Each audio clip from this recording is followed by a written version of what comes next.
तो बच्चों हम लोग आज पढ़ेंगे इंग्लिश ग्रामर में कुछ सीखने का प्रयास करेंगे और अंग्रेजी कैसे पढ़ना चाहिए, कहाँ से पढ़ना चाहिए, कुछ चीज़ें जानने का प्रयास करेंगे कि हम लोग इंग्लिश ग्रामर में क्या पढ़ना चाहिए, कैसे पढ़ना है, कहाँ से पढ़ना है, समझिए।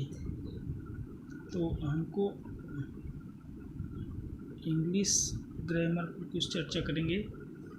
ग्रामर तो बेसिक ग्रामर की शुरुआत कहाँ से की जानी चाहिए, क्या पढ़ें इंग्लिश में, कहाँ से स्टार्ट करना चाहिए, कहाँ से पढ़ना चाहिए। ठीक, तो बेसिक ग्रामर की मैं बात करूँ, बेसिक, और ये मैं क्लास 10 मान चलें। तो बेसिक ग्रामर की बात करें तो सब कहाँ से पढ़ना चाहिए, तो कोई भी व्यक्ति हो, कोई भी पर्सन, हमने कहा पढ़ाई लिखाई किसके संदर्भ में बात करते हैं, किससे संदर्भ में, मनुष्य की। भाई इस दुनिया में अगर कोई पढ़ता है तो मानव ही है जो शिक्षा प्राप्त करता है, पढ़ने का प्रयास करता है, पढ़ना चाहता है। बाकी और मनुष्य को छोड़ दो तो और कोई जीव जंतु पढ़ाई करते हैं, नहीं करते। मनुष्य क्यों पढ़ता है, पहले बेसिक लॉजिक समझो, क्यों पढ़ें, वाई, सिंपल, वाई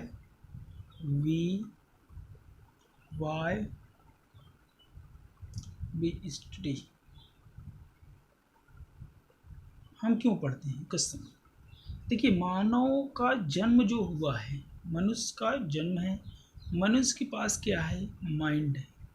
मनुष्य के पास क्या है बच्चों, माइंड है, दिमाग है, ठीक है। और माइंड में वो क्या करता है, देखिए माइंड में क्या करता है, तो क्या होना चाहिए, क्या करता है व्यक्ति, तो माइंड में व्यक्ति थिंकिंग करता है।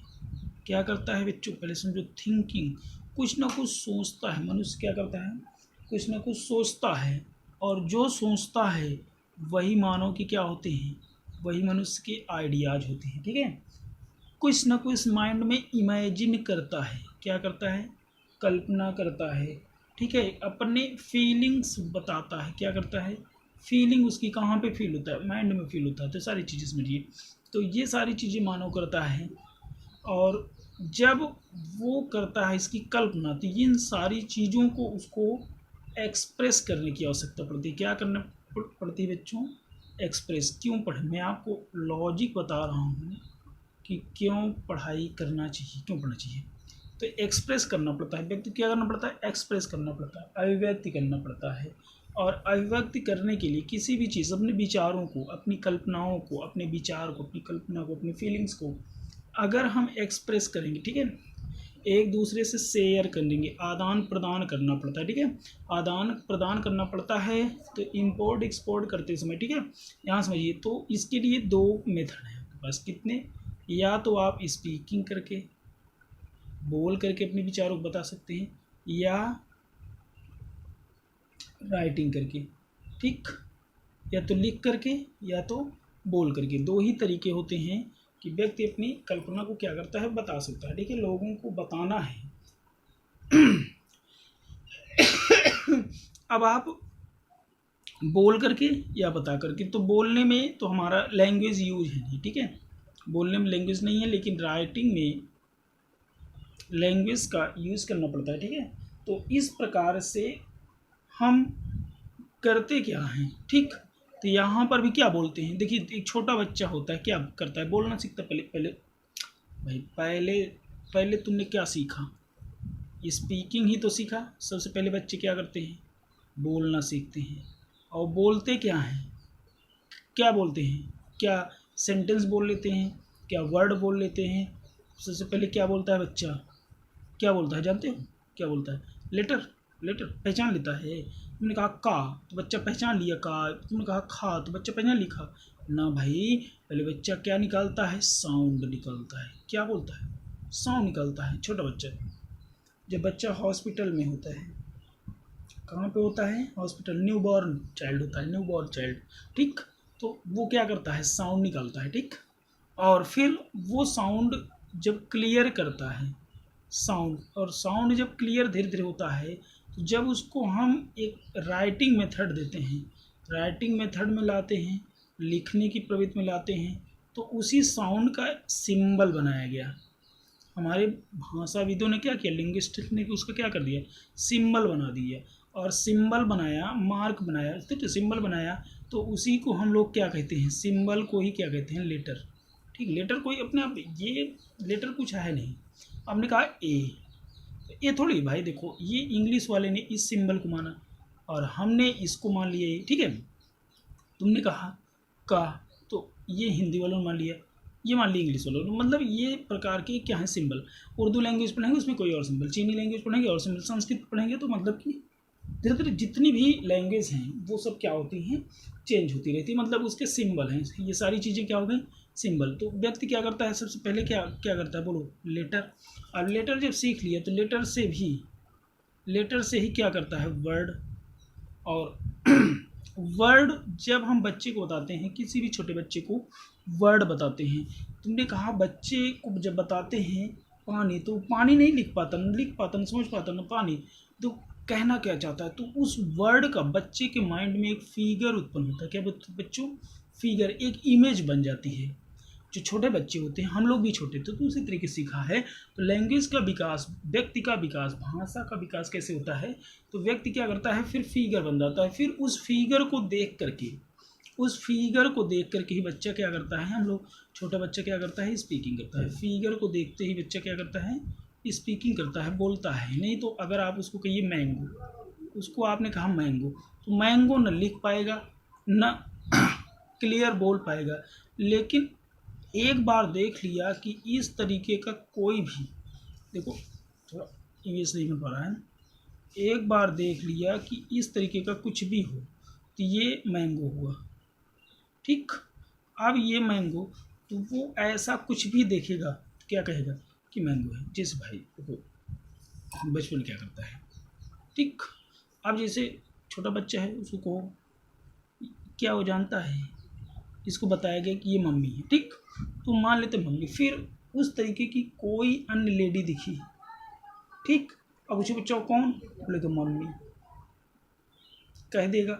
मैं क्लियर नहीं कह रहा हूँ लेकिन कह सकता है, उसको पता कि मम्मी इस तरीके, ठीक।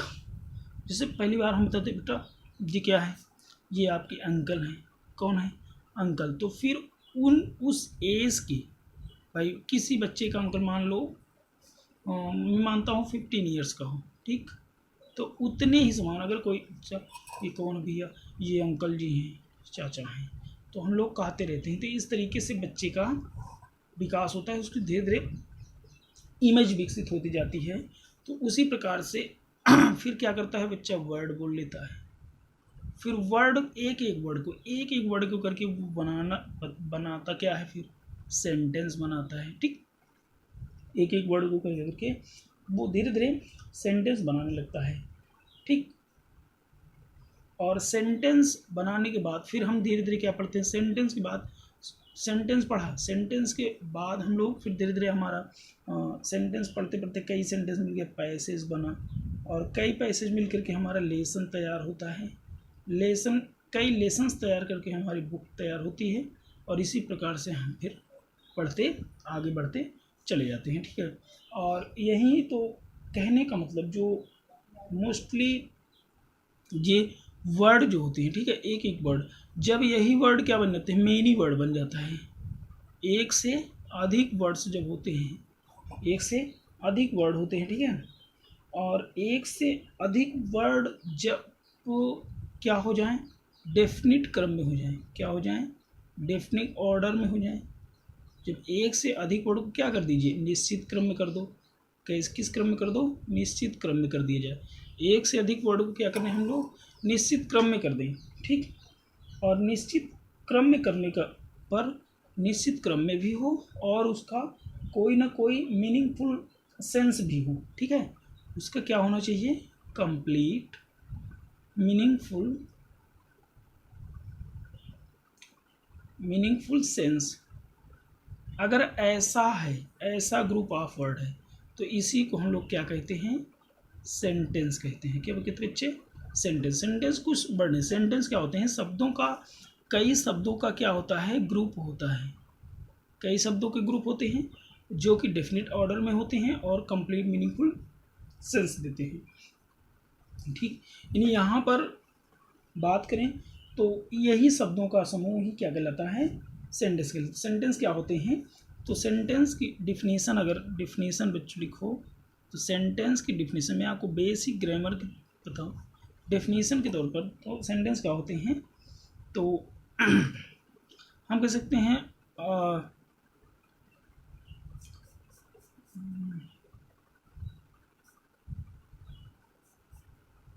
a sentence is a group of words. A sentence is a group of words that makes a complete sense is called sentence. ठीक, सेंटेंस क्या होते हैं? A sentence is a group of words that makes a complete sense is called sentence. ठीक है, तो इसी को हम लोग क्या कहते हैं? सेंटेंस कहते हैं। ठीक, जैसे हमने कहा जैसे सेंटेंस में हमने कहा जैसे अब मीनिंगफुल सेंटेंस होना चाहिए। ठीक है, क्योंकि डेफिनेट ऑर्डर में होना चाहिए और सेंटेंस कुछ ना कुछ उसका अर्थ भी निकलते रहना चाहिए। तो इस प्रकार से सेंटेंस होते हैं। जैसे एग्जाम्पल के तौर में आपको समझाऊँ, हमने लिखा, दो चीज़ लिखा। हमने कहा द प्लीज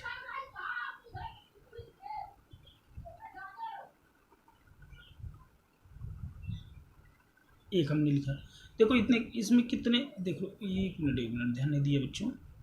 हाँ ठीक, तो हमने यहाँ पे देखा कि द प्लीज ओपन विंडो। अब देखो ये 1 2 3 4 वर्ड मिला। ठीक है, अब कितने वर्ड हैं? 4 वर्ड हैं। अब 4 वर्ड मिल करके क्या हम इसको सेंटेंस कह सकते हैं? क्या ये सेंटेंस हैं? तो बच्चों ये सेंटेंस नहीं है, ये ग्रुप ऑफ वर्ड है, लेकिन इसका कोई मीनिंग नहीं है। द प्लीज़ ओपन विंडो, इसका कोई सेंस नहीं है कंप्लीट, इसको सेंटेंस आप नहीं कह सकते। ये क्या होगा? इसको किस क्रम में लिखा जाए? तो इसको अगर इस तरीके से लिखें, please open the window, please open the window. अब ये हमारा आपका क्या होगा? सेंटेंस होगा। ठीक है, मतलब कि ग्रुप ऑफ वर्ड्स को अरेंज करना है, और अरेंज है तो जो मतलब मीनिंगफुल सेंस हो, तभी आप उसको क्या कह सकते हैं? सेंटेंस कहते हैं, सेंटेंस कह सकते हैं। जैसे हमने कहा, ठीक है, सी टू गो टू स्कूल। अब देखो सी टू गो टू स्कूल, ये भी नहीं है। क्या होना चाहिए? सी गोज़ टू स्कूल।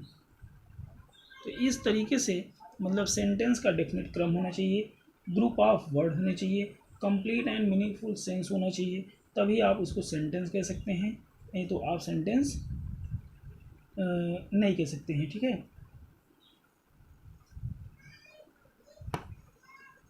और मीनिंगफुल सेंटेंस इस तरीके से आगे बढ़ते हुए, तो बच्चों समझ में आ रहा है? तो मैं आपको बता रहा हूँ सेंटेंस। ठीक है, तो सेंटेंस कंप्लीट और मीनिंगफुल सेंस का डेफिनेट ऑर्डर ही कहा जाता है।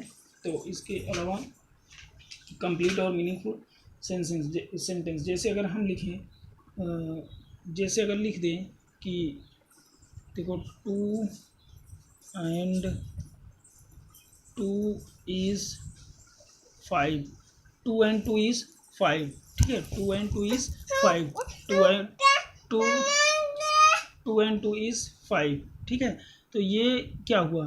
2 और 2 5 होते हैं। 2 और 2 कितने होते हैं? 5 होते हैं। इजी। अब देखो ये भी हमारा ग्रुप ऑफ वर्ड है, लेकिन इसका मीनिंगफुल सेंस नहीं है, इसलिए आपका सेंटेंस नहीं है, इसलिए आपका ये सेंटेंस नहीं है। इसको सेंटेंस होने के लिए क्या होना चाहिए, द मीनिंगफुल सेंस हो, तो यहाँ पे फॉर मीनिंग भी सही होनी चाहिए। ठीक, इस प्रकार के सेंटेंस। और सेंटेंस मीनिंगफुल एक्सप्रेशन का बहुत महत्वपूर्ण है। तो हम आशा करते हैं आपको सेंटेंस समझ में आ गया होगा। तो इसके बाद नेक्स्ट पार्ट में हम नेक्स्ट पार्ट में काइंड्स ऑफ सेंटेंस पढ़ेंगे। क्या पढ़ेंगे बच्चों, kinds of sentence. Kinds of sentence. ये थोड़ा डिस्टरबेंस हो गया, ये बच्ची आ गई, वीडियो बंद करना पड़ रहा है। मैं नेक्स्ट पार्ट में काइंड ऑफ सेंटेंस आपको समझाऊंगा, आप लोग सेंटेंस फॉर्मेट पढ़ें। ठीक।